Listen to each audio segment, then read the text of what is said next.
The small country of Burundi gained independence from Belgium in 1962, but is still characterized by violence.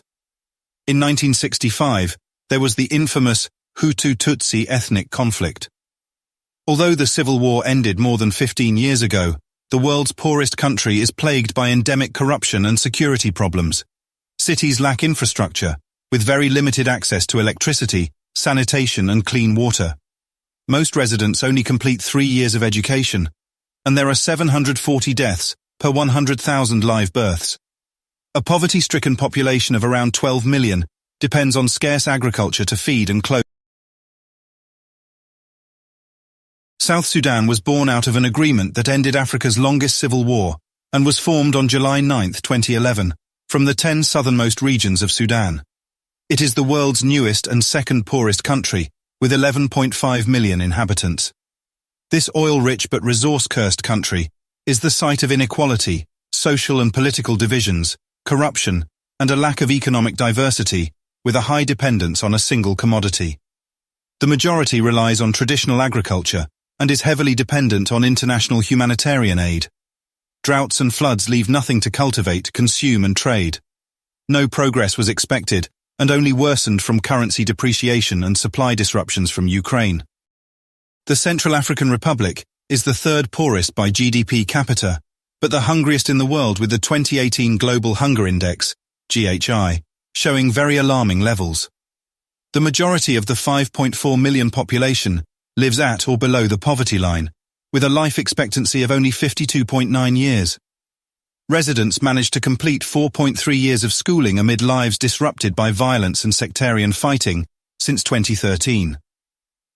The conflict developed into a severe humanitarian crisis with water shortages, lack of sanitation, and one of the highest child mortality rates in the world. People struggle daily to survive, with an additional 13% of Central Africans in need since March 2018, and 1 million people fleeing the devastated country. Somalia has been one of the countries with years of political instability, rising inflation, and a poor business environment, making the country unreliable for investors and consumers. Somalia is also highly vulnerable to drought, with food scarcity, low vaccination rates, and weak economic forecasts, according to the Economist Intelligence Unit. The Democratic Republic of Congo is home to over 80 million hectares of fertile land, thousands of minerals, and precious metals. Africa's Great War saw 6 million lives lost in fighting, disease and malnutrition, followed by a persistent Ebola outbreak and a recent resurgence of violence. The average age of DR Congo is 17 years, with 64% of the 90 million population surviving on less than $2 per day. More than 30 million Mozambicans receive 3.5 years of education on average. Despite abundant arable land, mineral resources, energy and water access, most of the population lives in poverty. After a 15-year civil war ended in 1992, corruption and political instability remain, while intensified fighting since April 2011 has rendered the country unreliable for investors. Islamic rebel groups have attacked the gas-rich north since 2017, killing around 4,000 people and displacing 800,000.